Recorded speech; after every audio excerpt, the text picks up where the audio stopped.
Hello मेरे प्यारे प्यारे बच्चों, 2024 के होने वाले टॉपर बच्चों। तो आज हम जो है चैप्टर 3 असाइनमेंट का क्वेश्चंस लॉन्ग क्वेश्चन करवाने जा रहे हैं। तो आप सभी जो है एक एक करके सभी को डिस्कस करेंगे, तो आप सभी इस पर ध्यान दीजिएगा और कॉपी डाउन कीजिएगा। चलिए तो स्टार्ट करते हैं। चैप्टर 3 के जो लॉन्ग क्वेश्चंस होंगे, जो उसमें से सबसे पहला लॉन्ग क्वेश्चन जो इस बार है इम्पोर्टेंट, जिसका नाम है अण्ड जनन को विस्तार से समझाएं। तो अण्ड जनन को विस्तार से कैसे समझाएंगे, ये ध्यान दीजिएगा।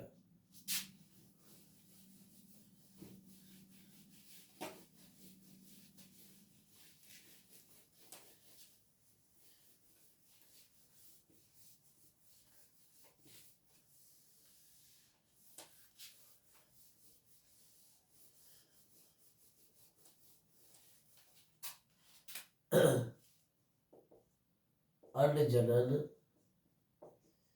को विस्तार से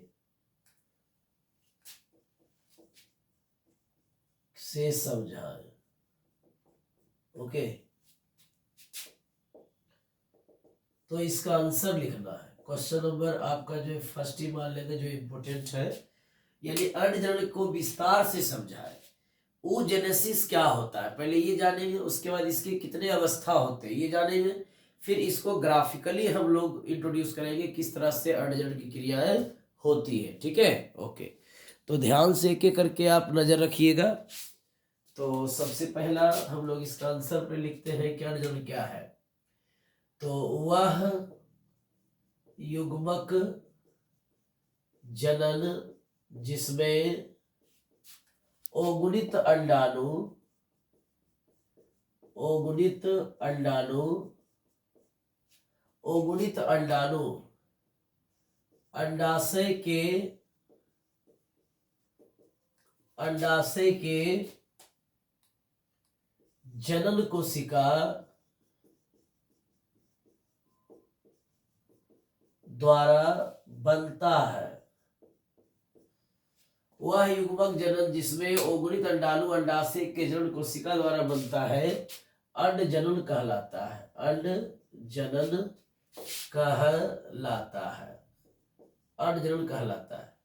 कहते हैं स्त्रियों में अण्ड जनन की जो शुरुआत होती है वो फीटल अवस्था में हो जाती है, लेकिन वो केवल परिपक्व होता है जाकर के एट पुबर्टी स्टेज में। तो यहाँ पर हम लोग लिखेंगे कि इसका जो स्टार्टिंग होता है, स्टार्ट हो जाता है फीटल लाइफ में। फीटल लाइफ में ही स्टार्ट हो जाता है। फीटल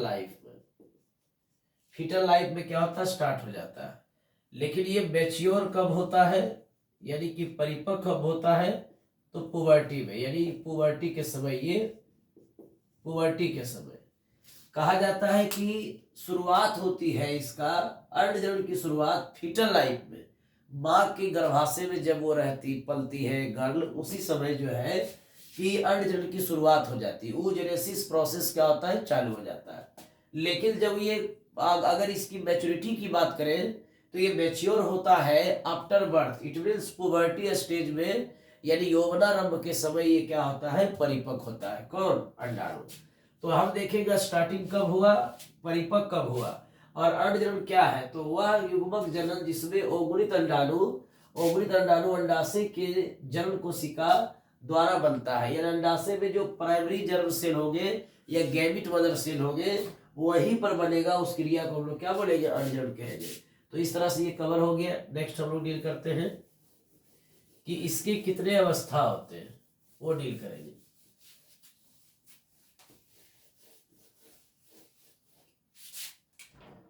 अब कहते हैं इसके जो अवस्था होते हैं अण्ड जनन के मुख्यतः कितने अवस्था होते हैं, तो 3 अवस्था होते हैं। एकदम सिंपल लेवल में लिखते जाना है। सबसे पहला अवस्था जो होता है, जिसको हम लोग कहते हैं गुणन अवस्था, मल्टीप्लीकेशन फेज आप इसको कह सकते हैं। ठीक है, ओके। कहते हैं कि यह अंड जनन का प्रथम अवस्था है जिसमें पीजीसी या जीएमसी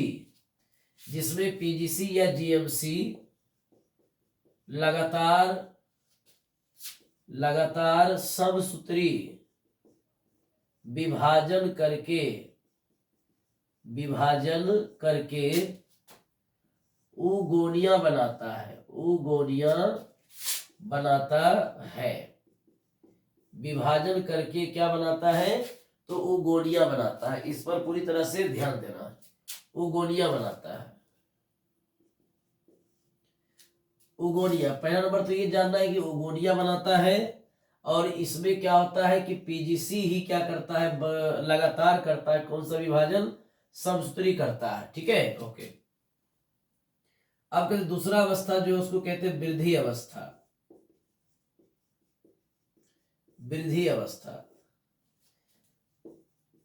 यह अंड जनन का दूसरा अवस्था है जिसमें oogonia का साइज बढ़ जाता है और प्राथमिक ओसाइट बनाता है। क्या बनाता है? प्राथमिक ओसाइट बनाता है। ठीक है ना? चलिए, अब कहते हैं कि ये जो होता है प्राथमिक ओसाइट के साथ प्रथम पोलर बॉडी बनते हैं। कहते प्राथमिक ओसाइट के साथ क्या बनता है? प्रथम पोलर बॉडी बनता है। उसके बाद यहां पर लिखना है यह अवस्था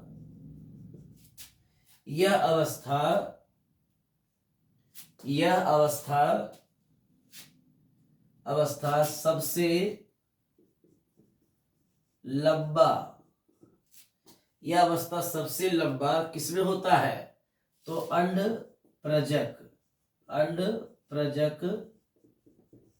प्राणी में होता है। यानी कि जो प्राणी क्या करते हैं, जो प्राणी क्या करता है? अंडा देता है, उसी में होता है। और ये अंड प्रजक प्राणी कैसा होना चाहिए? स्तनधारी होना चाहिए, दूसरा चीज नहीं। क्या होना चाहिए? स्तनधारी। जितने भी स्तनधारी, यह अवस्था सबसे लंबा, स्तनधारी हम लोग यहाँ वर्ड नहीं यूज कर सकते हैं, छोड़ दीजिए सिंपल में। यह अवस्था सबसे लंबा अंड प्रजक प्राणी में होता है। इस अवस्था में क्या होता है? प्राथमिक ओसाइट के साथ प्रथम पोलर बॉडी बनता है पहला बार। उसके बाद ये अवस्था होती क्या है? तो इसमें oogonia का साइज बढ़ जाता है और ये प्राथमिक ओसाइट बनाता है। तो इस प्रकार से वृद्धि अवस्था हम लोग कवर कर लिए। तीसरा है जिसका नाम है परिपक्व अवस्था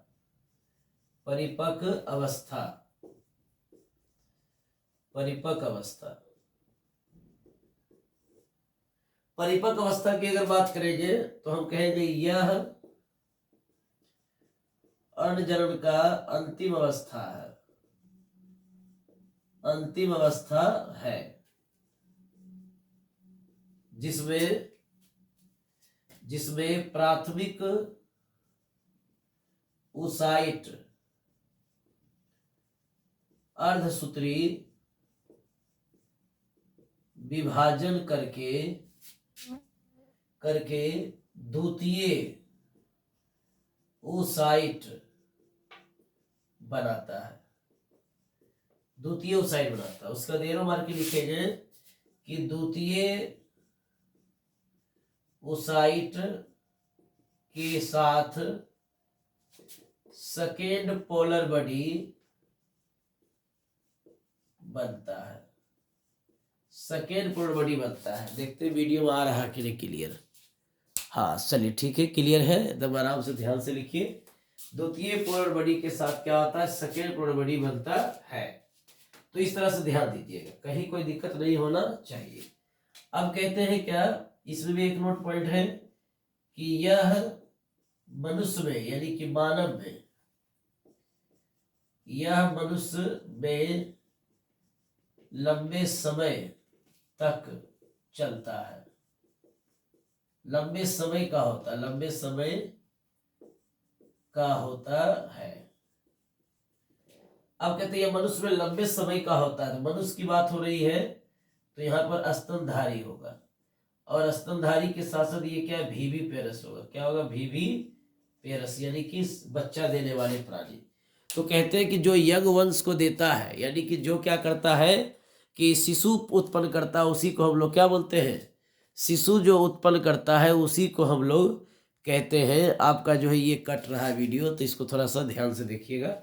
ऊपर हम यहाँ पर लिखते हैं, यानी कि ये मनुष्य में हो रहा है। तो मनुष्य में अगर पूछ रहा था, यहाँ क्वेश्चन मनुष्य हटा करके कर देगा, क्या कर देगा आपका, भीवी पेरस। तो भीवी पेरस में परिपक्व अवस्था क्या होता है, लंबे समय तक चलता है। लेकिन जो ओवी पेरस होते हैं, अन्य प्रजक प्राणी होते हैं, उसमें वृद्धि अवस्था लंबे समय तक चलता है। तो इस तरह से आपको याद रखिएगा। तो अब हमारा द्वितीय साइड जब बना, तो द्वितीय साइड के साथ सेकेंड प्रोबेबिलिटी बनेगा, प्राथमिक साइड के साथ प्रथम प्रोबेबिलिटी बनेगा। तो इस प्रकार से कि अंड जनन की जो क्रियाएं होती है विस्तार से, वो इस तरह से सिंपलरली 3 स्टेप में हमने कंप्लीट कर दिया। अब इसके साथ एक डायग्राम बना दीजिए, तो आपका ये लॉन्ग क्वेश्चन कवर बढ़िया से हो जाएगा। ओके,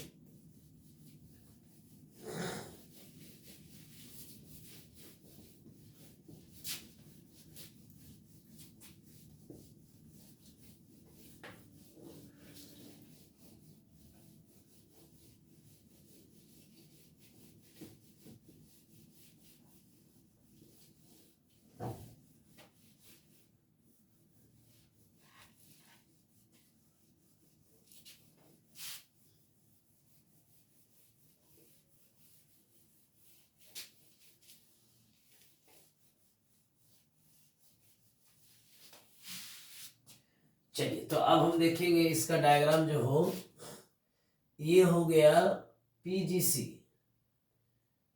इसको कहते हैं पीजीसी या जीएमसी। इसमें 46 क्रोमोसोम है, और इसमें क्या हो रहा है, माइटोसिस। जब इसमें माइटोसिस होगा तो ये क्या बनाएगा, माइटोसिस जब हो रहा है तो इसे क्या बना रहा है, ये बना रहा है ओगोनिया। ओगोनिया इसमें भी कितना है, 46 है। कहते हैं माइटोसिस होगा तो क्रोमोसोम का सेपरेशन यानी गुणसूत्र का विभाजन नहीं होगा।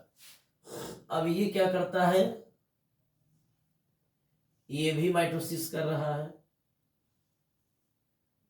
और ये भी माइटोसिस कर रहा है।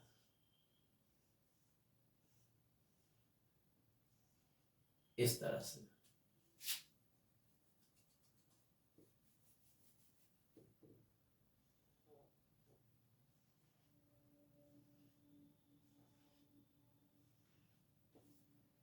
अब कहते हैं इसका एक जो है,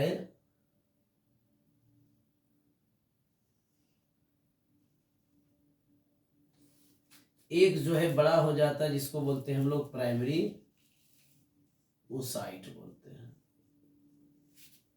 अब ये प्राइमरी oocyte क्या करता है, अब ये प्राइमरी oocyte क्या करता है,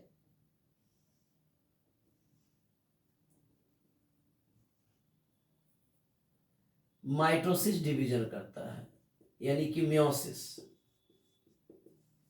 मियोसिस पहली बार किया तो एक यहां क्या बना, पोलर बॉडी। पोलर बॉडी तो फर्स्ट पोलर बॉडी बना, और ये क्या बना, सेकेंडरी oocyte। अब ये फिर क्या करेगा, दूसरी बार करेगा, तो यहां पर क्या बनेंगे, ये आपका क्या है, सेकेंडरी oocyte हो गया, और यहां पर क्या बन गया, second polar body. Polar body बन गया, ठीक है, ओके। अब कहते हैं यही क्या करता है, बाद में क्या बना देता है, ootyl बनाता है। यही बाद में क्या बन जाते हैं, ootyl बन जाते हैं, ootyl। आरोटिड में क्रोमोसोम की संख्या 23 होती है, इसमें भी 23 होती है, प्राइमरी में क्या होता है 46 होता है, ठीक है ना। ओके, अब कहते हैं ये पूर्ण बॉडी बने हैं, तो हमें इस तरह से ध्यान ही देना होगा, क्योंकि ज्यादा ध्यान में रखने से ही काम चलेगा। अब कहते हैं यहां से लेकर के यहां तक का जो स्टेज होता है, यहां से लेकर के जो यहां तक का स्टेज होता है, ये आपका जो है पुबर्टी, ये पुबर्टी के समय प्राइमरी ओसाइट क्या होता है, पूरी तरह से तैयार होते हैं। ओके, चलिए पुबर्टी के समय, और यहां से लेकर के यहां तक का जो लेवल है ये फीटल है, फीटल लाइफ है, यानी फीटल लाइफ के समय होता है। तो यहां से लेकर के यहां तक के स्टेज को हम लोग क्या बोलते हैं, गुणन अवस्था, गुणन अवस्था कहा जाता है। ओके, चलिए फिर यहां से लेकर के यहां तक के स्टेज जो होते हैं, है ना, वो कहलाता है आपका जो है ये वृद्धि अवस्था।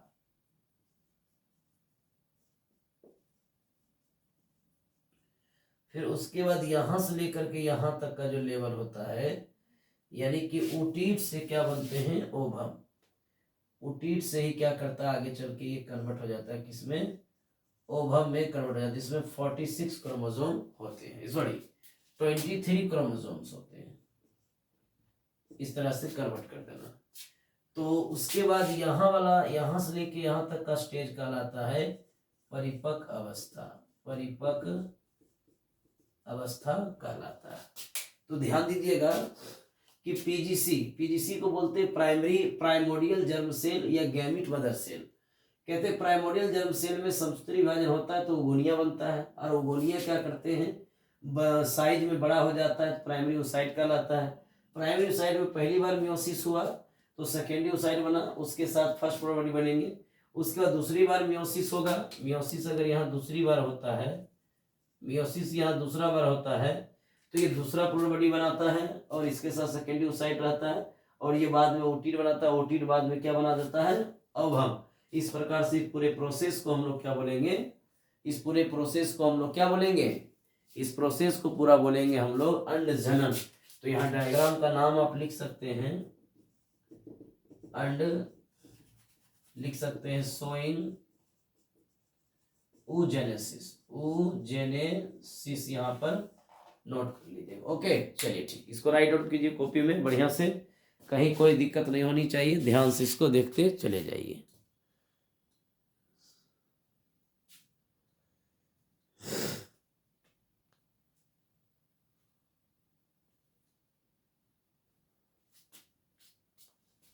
चलिए, तो अब नेक्स्ट क्वेश्चन हम लोग डील करते हैं। क्वेश्चन नंबर नेक्स्ट जो होगा, भ्रूणीय विकास, मनुष्य में भ्रूणीय विकास का वर्णन करना है।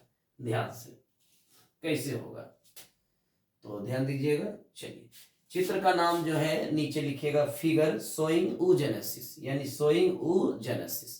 ध्यान से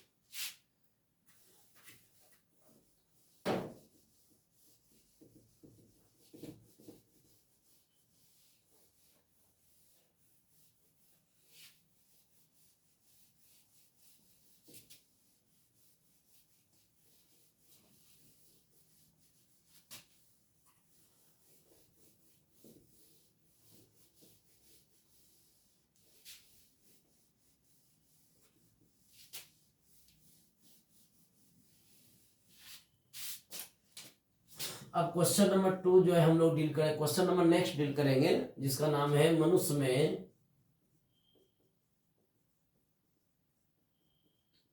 भ्रूणीय विकास का वर्णन करें।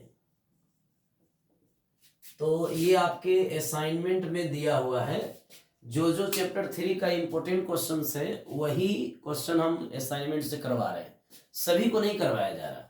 तो इसीलिए आप लोग अपने जो एग्जाम प्रेशर है वो आपका कम करने के लिए हम ये काम कर रहे हैं। एंटीबायोटिक कोर्स की तरह आपको बताया जा रहा है कि जो आने वाला है उसी को आपको कवर करने का काम किया जा रहा है। तो मनुष्य में दूसरा क्वेश्चन चैप्टर 3 से है, मनुष्य में भ्रूणीय विकास का वर्णन करें, यानी embryonic development in human beings, यानी मनुष्य में किस तरह से भ्रूणीय विकास होता है और किस तरह से मनुष्य के अंदर में पूरे भ्रूणीय विकास की क्रियाओं को कैसे समझाया जाएगा, एक चित्र के माध्यम से आपको हम समझाने का काम करें काफी हल्के तरीके से। तो सबसे पहले हम लोग को लिखना है कि भ्रूणीय विकास क्या होता है। भ्रूणीय विकास कहते हैं कि जाइगोट से भ्रूण का निर्माण भ्रूणीय विकास कहलाता है। काफी सिंपल है कि जाइगोट से, जाइगोट आपका एक कोशिकीय संरचना है, भ्रूण आपका बहुकोशिकीय संरचना है। तो जाइगोट से जब आपका भ्रूण बनता है तो इस क्रिया को हम लोग क्या बोलते हैं, भ्रूणीय विकास या भ्रूण निर्माण भी कहते हैं। ओके, अब कहते हैं क्या कि एक वर्ड है एम्ब्रायोलॉजी। एम्ब्रायोलॉजी, तो एम्ब्रायोलॉजी का मतलब होता है कि भ्रूण एवं भ्रूणीय विकास का अध्ययन। विकास का अध्ययन एक लाइन में हमको यहां लिखना है। अब कहते हैं father of embryology. Father of embryology यानी भ्रूण विज्ञान के पिता कौन है, तो एक लाइन में यहां डील कर देंगे बोन बेयर। क्या डील करेंगे, बोन बेयर। बोन बेयर को भ्रूण विज्ञान का पिता कहा जाता है। ठीक है, ओके। तो अब हम लोग आगे डिस्कस करेंगे कि पूछा जाता है कि भ्रूणीय विकास कहाँ होता है, अकरेंस, यानी कि कहा जाता है कि भ्रूणीय विकास कहाँ पर होता है। जब भी आपसे पूछेगा कि भ्रूणीय विकास कहाँ होता है, स्त्री में होता है कि पुरुष में होता है, तो कहाँ होता है, स्त्री में। कहाँ पर होता है, फीमेल में। फीमेल में भी कहाँ पर होता है, तो फैलोपियन ट्यूब में। फैलोपियन ट्यूब, और एक और होता है जिसका नाम है यूटेरस। तो कहते हैं फैलोपियन ट्यूब और यूटेरस ही स्त्री का ऐसा अंग है जो भ्रूणीय विकास में अपनी भूमिका निभाता है, या भ्रूणीय विकास होने के लिए जगह देता है। कौन, फैलोपियन ट्यूब और यूटेरस। ओके, अब कहते हैं फादर ऑफ एम्ब्रायोलॉजी की बात करेंगे तो बोन बेयर है। बोन बेयर के ऐसे भी बहुत सारे रिसर्च हैं, तो एम्ब्रायोलॉजी के पिता आपका जो है बोन बेयर ही है एक्चुअली, यानी रियली। और इसी तरह से क्लीवेज शब्द जो है वो बोन बेयर के द्वारा ही दिया गया, तो हम लोग वहां डिस्कस करेंगे क्लीवेज के समय। फिलहाल हमें जानना है कि भ्रूणीय विकास क्या है, तो जाइगोट से भ्रूण का निर्माण या भ्रूणीय विकास कहलाता है, या जाइगोट से, या इसे लिख सकते हैं आप लोग सिंपल लैंग्वेज में कि जाइगोट से भ्रूण बनते समय जो परिवर्तन होता है, जाइगोट से भ्रूण बनते समय जो परिवर्तन होता है, जो चेंजिंग आता है, हम उसी परिवर्तन को क्या कह देते हैं, भ्रूणीय विकास कहते हैं।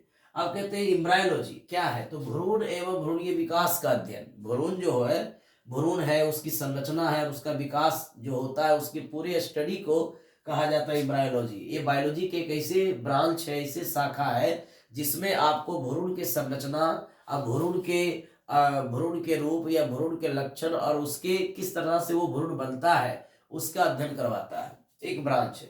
Father of embryology von Baer है, लेकिन अगर जब पूछा जाए कि भ्रूणीय विकास कहाँ होता है, तो स्त्री या पुरुष, तो होता है स्त्री के शरीर में। लेकिन स्त्री के शरीर में कहाँ पर होता है, तो वो होता है गर्भाशय और फैलोपियन नलिका, जिसको अंडवाहिनी या ओविडक्ट भी कहते हैं। किसको, फैलोपियन नलिका को। ओके, अब हम लोग नेक्स्ट देखेंगे कि इसके कितने स्टेप्स होते हैं, किस तरह से भ्रूणीय विकास मनुष्य में होता है, ये सब चर्चा करेंगे। स्टेप्स कहते हैं कि भ्रूणीय विकास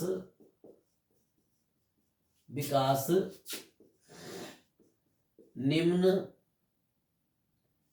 लिखित चरणों में होता है। अब सबसे पहला जो चरण है उसका नाम है क्लीवेज। क्लीवेज का मतलब होता है सेगमेंटेशन, यानी कि डिवीजन, बंटवारा होता है, टूटना, यानी विभाजन। हम शॉर्टकट में बोले तो कहेंगे क्लीवेज का मतलब सेगमेंटेशन मीन्स क्या होता है, विभाजन होता है। अब कहा जाता है कि जाइगोट से भ्रूण, जाइगोट में सिंपल लिखेंगे हम लोग, ज्यादा बढ़िया रहेगा। जाइगोट में लगातार समसूत्री विभाजन को जाइगोट में लगातार समसूत्री विभाजन को क्लीवेज कहते हैं, क्लीवेज कहते हैं। ये बहुत ही बढ़िया। उसके बाद नीचे मार के लिखेंगे कि क्लीवेज शब्द बॉन बेयर ने दिया था, बॉन बेयर ने दिया था। इस वर्ड को यहाँ पर हम नोट करेंगे। दूसरा आप कहते हैं क्लीवेज होता कैसे है, तो ये डायग्राम आपको जब डिस्कस करेंगे तो वहां पर समझ में ज्यादा आएगा। दूसरा क्या हो जाएगा, मोरूला। क्या होगा, मोरूला। कहते हैं कि यह एक, या मोरूला से पहले एक लाइन हम लोग लिख लेते हैं तो ज्यादा बढ़िया रहेगा। कहा जाता है कि क्लीवेज के दौरान जाइगोट 2 सेल्स, 4 सेल्स, 8 सेल्स,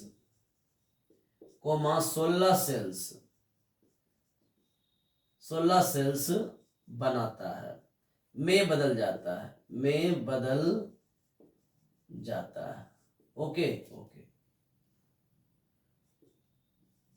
इन सभी कोशिका को ब्लास्टोमेयर कहते हैं। ब्लास्टोमेयर एक वर्ड है, नोट कर लीजिएगा, ब्लास्टोमेयर कहते हैं। इन सभी को क्या बोलते हैं, ब्लास्टोमेयर कहते हैं। ओके, चलिए। तो 1 मिनट आपको खेद होगी, क्योंकि हम ही थोड़ा सा फील कर रहे हैं। अब यहाँ पर ध्यान देना होगा कि सभी कोशिका जो है उसको हम लोग ब्लास्टोमेयर कहते हैं, लेकिन 8 to 16 सेल्स यानी 8वां और 16वां कोशिका को, 8 से लेकर 16 कोशिका को हम लोग क्या बोलते हैं, तो उसको बोलते हैं मोरूला। तो अब आ जाएगा बारी मोरूला का। दूसरा है मोरूला। यह सॉलिड बॉल लाइक होता है, यानी ये ठोस गेंद की तरह होता है। ठीक है, पूरा गोल ठोस गेंद, प्लास्टिक का बॉल नहीं देखते, बॉल कैसे बना रहता है, उसी तरह से गोल बॉल की तरह होता है, जो बहुकोशिकीय है। बहुकोशिकीय आपको पता होनी चाहिए कि ब्लास्टुला और गैस्टुला और ये सब मोरूला, ये सभी बहुकोशिकीय होते हैं। केवल जाइगोट आपका क्लीवेज में जो भाग ले रहा है यही आपका केवल एक कोशिकीय होता है। तो यह जो बहुकोशिकीय होते हैं, जो क्या होते हैं, बहुकोशिकीय होते हैं। तो इस पर हमको ध्यान देना ज्यादा पड़ेगा। अगला चीज क्या है, क्या यह लिटिल मालबेरी भी कहलाता है। इस तरह से लिखना। दूसरा लाइन लिखना है कि यह जोना पेलुसिडा युक्त होता है। यह जोना पेलुसिडा युक्त होता है। इसको ध्यान से उतारिए, कट तो नहीं रहा वीडियो में, चलिए नहीं कट रहा। तो कहते हैं यह लिटिल मालबेरी भी कहलाता है, यह जोना पेलुसिडा युक्त होता है। ठीक है ना। तो मोरूला में और भी वर्ड होंगे। दूसरी बात यह है कि 8 से 16 सेल्स, 8 से 16 ब्लास्टोमेयर को मोरूला कहा जाता है। चलिए, ये भी कटा लगता है क्या, नहीं, ये थोड़ा सा कट रहा है। 1 मिनट, इसको ऊपर लिखने का काम करते हैं। अब कहते हैं कि यहां पर इसको ऊपर लिख देते हैं कि यहां लिखना पड़ेगा 8 से 16 ब्लास्टोमेयर को क्या कहते हैं, 8 से 16 ब्लास्टोमेयर को क्या कहते हैं, तो मोरूला कहते हैं। इस तरह से आपको नोट करना है। ठीक है, चलिए। तो ये सभी हो गया कंप्लीट मोरूला तक। इसको राइट डाउन कीजिए या फिर स्क्रीनशॉट लीजिए। अब तीसरा स्टेप है जिसको कहते हैं ब्लास्टोसिस्ट या ब्लास्टोलेशन। तीसरा जो स्टेप है भ्रूणीय विकास का मनुष्य में, उसका नाम है ब्लास्टोलेशन। तो ब्लास्टोलेशन क्या है, इस पर डिस्कस करेंगे। तीसरा स्टेप है ब्लास्टोलेशन। ब्लास्टोलेशन। कहते हैं कि मोरुला जब ब्लास्टोसिस्ट में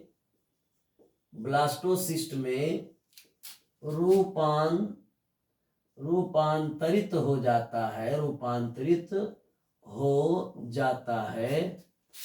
तो इस क्रिया को ब्लास्टोलेशन कहते हैं। काफी सिंपल है। जब मोरुला आपका क्या करेगा, ब्लास्टोसिस्ट में कन्वर्ट हो जाता है, यानी कि रूपांतरित हो जाता है, मॉडिफाइड हो जाता है, तो उसको हम लोग क्या बोलते हैं, ब्लास्टोलेशन कहते हैं। कहते हैं कि ब्लास्टोसिस्ट जो शब्द है किसके लिए लगता है, किसके लिए लगता है, तो ब्लास्टोसिस्ट शब्द किसके लिए यूज किया गया है, तो यूथेरियन के लिए, क्या हो जाएगा, मेटाथेरियन के लिए, मेटाथेरियन। अब कहते हैं उल्टा हो गया, यहां पर होगा यूथेरियन होगा, यूथेरियन। उसके बाद कहते हैं कि ब्लास्टुला शब्द जो होता है ये किसके लिए यूज किया गया था, तो मेटाथेरिया के लिए, मेटाथेरियन के लिए। तो मेटाथेरिया में कंगारू वगैरह आता है, यूथेरिया की बात करें तो मनुष्य वगैरह आता है।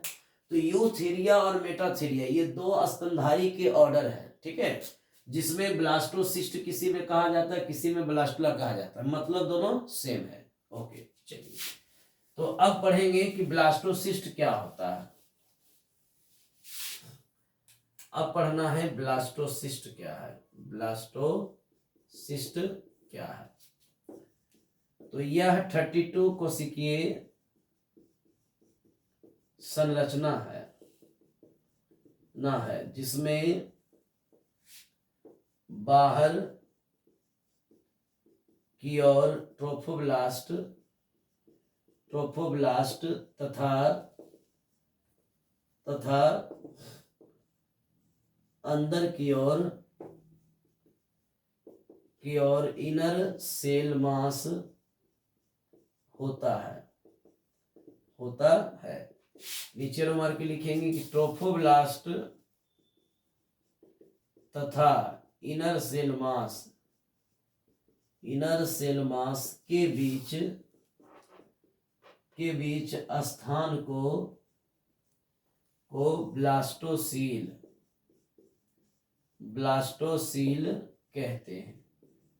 क्या बोलते हैं, ब्लास्टोसील कहते हैं।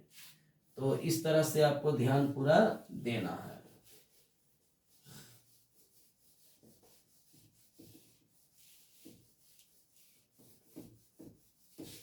ब्लास्टोसील कहते हैं।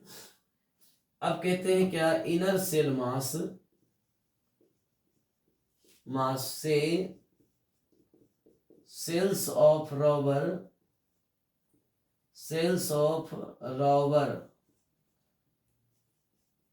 जुड़े होते हैं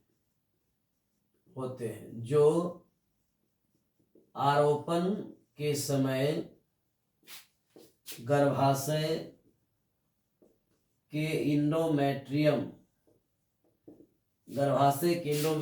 से चिपकाता है। कहते हैं इनर सेल मास से सेल्स ऑफ रॉबर जुड़े होते हैं जो आरोपण के समय गर्भाशय के इंडोमेट्रियम से किसको चिपकाता है, ब्लास्टोसिस्ट को चिपकाता है। तो इस तरह से नोट करने का काम करेंगे। काफी सिंपल तरीका है, सिंपल तरीके से आप इसको नोट कर सकते हैं।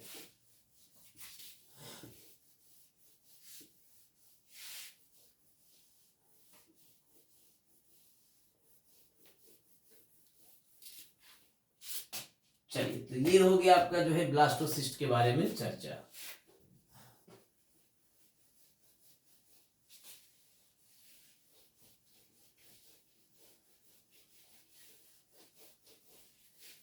एक इसमें और ब्लास्टोसिस्ट में लिखना है कि इस पर जोना पेलोसिडा नहीं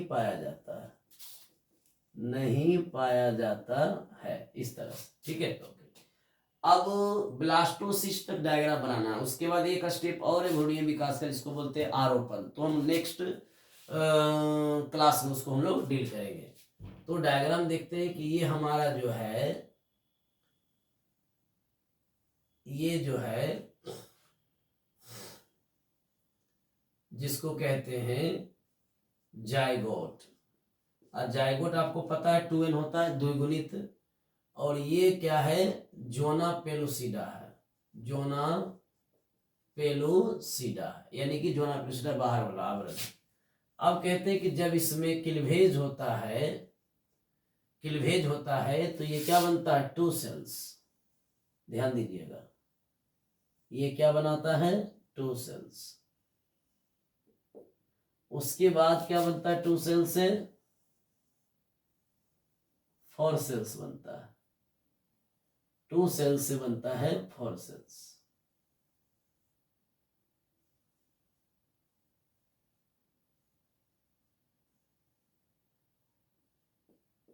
फोर सेल्स, यानी ये हो गया 2 सेल्स और ये हो गया 4 सेल्स। हम लोग यहाँ पर 2 ब्लास्टोमेयर 4 ब्लास्टोमेयर भी आप लिख सकते, कोई शक नहीं होगा। अब कहते हैं कि अगला जो इसका टर्म है उसको आप डील कीजिएगा। तो उसको डील करने के लिए आपको करना क्या है, इस पर आपको ध्यान ज्यादा देना और फोकस भी करना,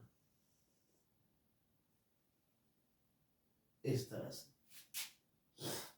अब कहते हैं क्या, इस पर जो है अभी 2 सेल्स से बनेगा 8 cells, 1 cells 2 cells 3 cells 4 cells 5 cells 6 cells, 1 2 3 4 5, 1 2 3 4 5 6, और ये हो गया 7, और ये अंदर में हो गया 8, तो कितना हो गया 8 सेल्स, या 8 ब्लास्टोमेयर। तो 1 2 3 4 5 6 7 1 8। अब कहते हैं इसके बाद क्या होगा कि ये बदल जाएगा किसमें, 16 सेल्स में। ये बदल जाएगा किसमें, 16 सेल्स में ये बदलने का काम करेगा। यहां देखिए ये हो गया 16 सेल्स।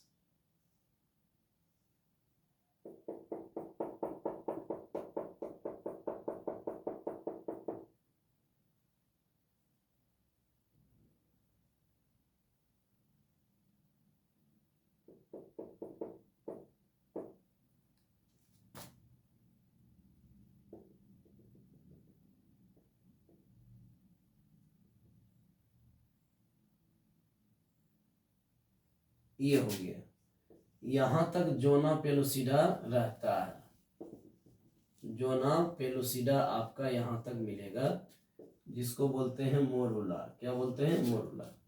अब यहां से आगे अब जैसी जाइएगा तो आपका ये क्या करता है, ब्लास्टुला में बदल जाता है। किसे बदल जाता है, ब्लास्टुला में। ये ब्लास्टुला है, और ये ब्लास्टुला का बाहर वाला सेल्स हो गया ट्रोफोब्लास्ट, है ना। ट्रोफोब्लास्ट को हम लोग ट्रोफो एक्टोडर्म भी कहते हैं, क्योंकि एक्टोडर्म में बाहर होता है, तो ये ट्रोफोब्लास्ट बाहर होगा, तो इसका नाम हो जाएगा ट्रोफो एक्टोडर्म हो जाएगा। तो इस तरह से ध्यान देने का काम भी आपको बढ़िया से करना है क्लास में। यहाँ देखिएगा इस तरह से ये बना हुआ है। अब कहते हैं यहाँ पर जो होता है, ये जो कोशिका है इसी को बोलते हैं cells of Rauber, cells of Rauber इसी को कहा जाता है, और इसको कहा जाता है ट्रोफोब्लास्ट, ट्रोफोब्लास्ट इसको कहा जाता है ना। और यहीं से क्या करते हैं कि टूटे हुए रहते हैं, जिसको बोलते हैं जोना पेलुसिडा। यहाँ पर क्या होता है, ब्रेक हो जाता है, ब्रेक जोना पेलुसिडा। तो जोना पेलुसिडा क्या हो गया, ब्रेक हो गया। और यहीं पर सेल्स ऑफ रॉबर से ही क्या करता है, एक नया सेल्स जुड़ जाता है, जिसका नाम हो जाता है क्या उसको बोलते हैं, इनर सेल मास। क्या बोलते हैं उसको, inner cell mass, inner cell mass इसको कहा जाता है। और इस जगह को बोलते हैं ब्लास्टोसील, ब्लास्टोसील। और ये पूरा चित्र किसका है, ब्लास्टोसील सिस्ट का है। तो ये हो गया आपका कंप्लीट, जिसका नाम था भ्रूणीय विकास। एक बार बढ़िया से रिपीट कर लेते हैं। जाइगोट क्या होता है? निषेचन के समय, निषेचन जैसे ही खत्म हुआ उसके बाद जाइगोट बनता है। और जाइगोट में जब क्लीवेज होता है तो ये 2 सेल्स में बदल जाता है। 2 सेल से 4 सेल्स, 4 सेल से 8 सेल, 8 सेल से मोरुला। तो आप लोग क्या समझते होंगे इसमें कौन सा विभाजन हो रहा है? समसूत्री। क्या हो रहा है? समसूत्री। ये मोरुला, मोरुला लिटिल मार्वेली की तरह दिखाई देता है, 16 सेल्स होते हैं। और ये बदल जाता है किसमें? ब्लास्टोसिस्ट में। अब ब्लास्टोसिस्ट में जैसे ही बदला तो उसमें कितने सेल्स होंगे? 32। और इसके ऊपर वाले सेल्स को कहते हैं इनर सेल मास, बाहर वाले को कहते हैं ट्रोफोब्लास्ट, अब भीतर वाले को कहते हैं, सबसे नीचे वाले को सेल्स ऑफ रोवर, जो आरोपण के समय गर्भाशय का अंतःभित्ति चिपकाने में लिक्विड स्रावित करता है, मदद करता है। और इसमें पिजोना पेनिसिलिना क्या होते हैं? टूट जाते हैं। चलिए, तो आज 2 क्वेश्चंस हुआ, फिर नेक्स्ट क्लास में हम और भी चैप्टर 3 के क्वेश्चंस डील करेंगे। तो आप लोग जो है कि इस चैनल को सब्सक्राइब करें, और चैनल का नाम है सानिया वाली class 2.0। Thank you. Next video में या नेक्स्ट क्लास में आपको फिर बताया जाएगा। ओके।